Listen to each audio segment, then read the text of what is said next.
बदलाव के है। अथातो ब्रह्म जिज्ञासा तात, जिसकी ब्रह्म दर्शन की जिज्ञासा जितनी प्रबल होती है वह उतनी ही शीघ्रता से नारायण का दर्शन करता है। ब्रह्म ही क्यों वत्स, जिज्ञासा तो मनुष्य को किसी भी कला, किसी भी विद्या में पारंगत बना देती है। हमारा आशीर्वाद तुम्हारे साथ है, तुम आश्रम में रहो और तप करो, एक दिन तुम्हें निश्चित ही भगवान का साक्षात्कार होगा। ये कहकर महर्षि यलूश ने राजकुमार नीरव्रत की पीठ पर हाथ फेरा और उन्हें सामान्य शिक्षार्थियों की तरह छात्रावास के एक सामान्य कक्ष में रहने का प्रबंध कर दिया।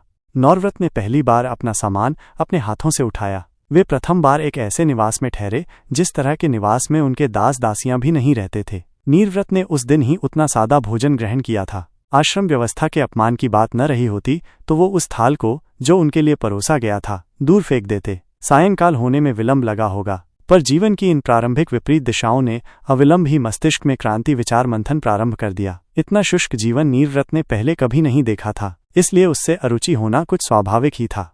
शयन को जाने से पूर्व उन्होंने एक अन्य स्नातक को बुलाकर पूछा, तात, आप कहाँ से आए हैं? आपके पिता क्या करते हैं? आश्रम में निवास करते आपको कितने दिन हो गए? क्या आपने सिद्धि प्राप्त कर ली? क्या आपने ईश्वर से साक्षात्कार कर लिया? प्रश्न करने की इस शैली पर स्नातक को हंसी आ गई। उसने कहा, मित्र, शेष प्रश्नों का उत्तर बाद में मिलेगा, अभी आप इतना हो समझ लें, मैं उपकौशल का राजकुमार हूँ और ये मेरा समापन वर्ष है जब आप यहाँ प्रवेश ले रहे हैं। तरुण स्नातक ने अपने तेजस्वी ललाट को उन्नत कर ऊपर उठाया और ऋषि यलूश जहाँ रहते थे उस ओर चला गया। नीरव्रत के कर्तव्य विमूढ़, वस्तुतः मुखाकृति राजकुमारों से कम नहीं, पर ये अभी स्नातक इतनी सरल वेशभूषा में, इतने मौनधारी और इतने अनुशासनबद्ध।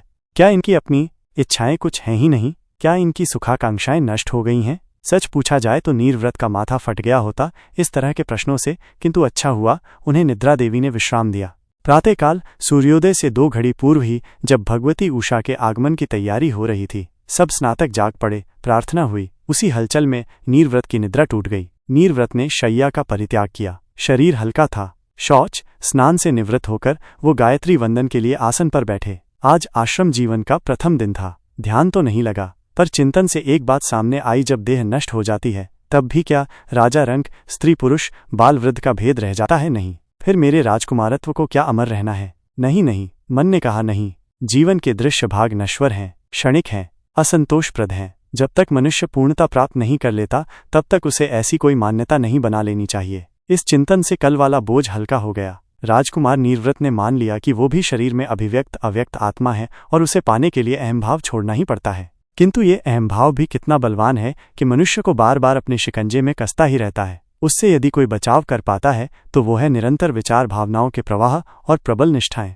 नीरव्रत ने विचार करने की कला सीखी, भावनाओं को उभार देना सीखा, तो भी अहंकार का अपराध अभी पीछा नहीं छोड़ रहा था। वो कभी कभी सहस्नातकों से ही झगड़ बैठते, कभी कभी शिक्षकों से भी दुराग्रह कर बैठते। उस समय उन्हें लगता कि उनके पक्ष में न्याय है, पर जब भी वो विचार की तुला उठाते और विराट जीवन की तुलना में अपनी छोटी सी इकाई को तौलते तो अहंकार तिरोहित हो जाता। मान मर्यादा, मोह, दंभ, दुराग्रह सब कुछ तिरोहित हो जाता। नीरव्रत अपने को शुद्ध, चेतन, अद्वैत आत्मा अनुभव करते। शिक्षण का यह क्रम ही उनके अंतर को परिवर्तित, परिष्कृत और विकसित करता हुआ बला जा रहा था। मान्यताओं के प्रति दृष्टिकोण परिवर्तन के साथ साथ उनका व्यक्तित्व भी विकसित होता जाता। तो भी अभी वे अविराम स्थिति में ही थे, अपरिपक्व अवस्था में ही थे। आश्रम का नियम था कि सभी स्नातक भिक्षाटन के लिए जाया करते थे। तब भिक्षा केवल सत्कार्य के लिए सन्यासियों को भोजन के रूप में और आश्रमवासी ब्रह्मचारियों को धान्य के रूप में दी जाती थी। इसके अतिरिक्त और कोई भी व्यक्ति भिक्षा नहीं मांग सकता था। आश्रम राजाओं के दान से चलते थे,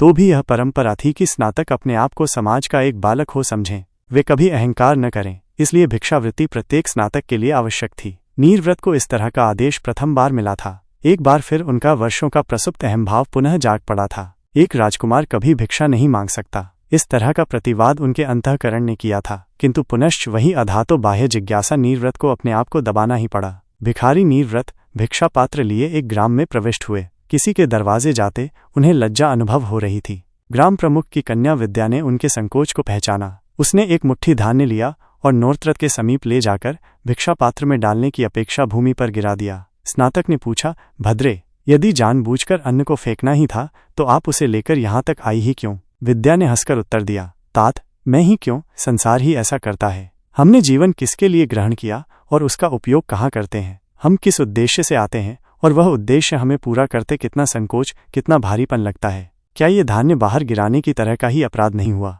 नीरव्रत की आंखें खुल गईं। किसी भी लक्ष्य की प्राप्ति के लिए दृढ़ता अपेक्षित है, ऐसा निश्चय कर लिया। उनकी लज्जा और उनका अहंभाव धुल गया और वे प्रसन्नतापूर्वक साग्रह भिक्षाटन के लिए आगे बढ़ गए। भिक्षा पात्र को आश्रम के कोष में पहुंचाए। नीरव्रत अब उस बोझ से हल्के हो चुके थे जिसने अब तक के जीवन को जटिल, भ्रमपूर्ण और असंतोष में बना रखा था। नीरव्रत जब सायंकालीन संध्या करने के लिए बैठे तो शून्य की शांति में इस तरह खो गए जैसे उनका बाह्य जीवन से संबंध हो न रहा हो। उनकी इंद्रियां, उनका मन, उनकी संपूर्ण चेतना देह के अहंभाव से उठकर अनंत अंतरिक्ष में फैल गई थीं। वे अब संकीर्ण परिधि से निकलकर अनंतता की अनुभूति कर रहे थे। अपने आप को निर्मल, स्वच्छ, धुला हुआ, शांत, संतुष्ट और बहुत हल्का फुल्का अनुभव कर रहे थे।